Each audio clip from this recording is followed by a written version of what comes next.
want it.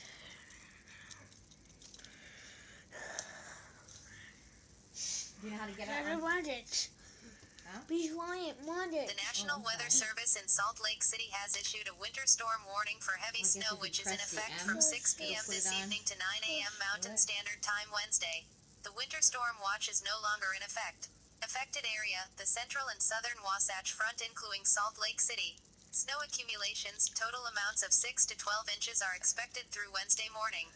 Timing, snow will develop this evening, becoming heavy at times overnight into Tuesday morning. The snow will gradually taper off during day Tuesday.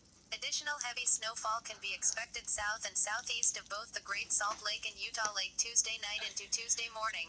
Impacts, winter weather conditions will make travel difficult between Monday night and Tuesday morning. All area roadways will be impacted. The winter storm warning means significant accumulations of snow are expected. Driving conditions can be hazardous. Use caution.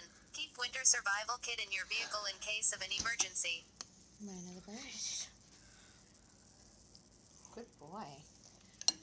How do you put it on there now? Do you put it? Can you put it on the TV? I mean, on the computer? Shush.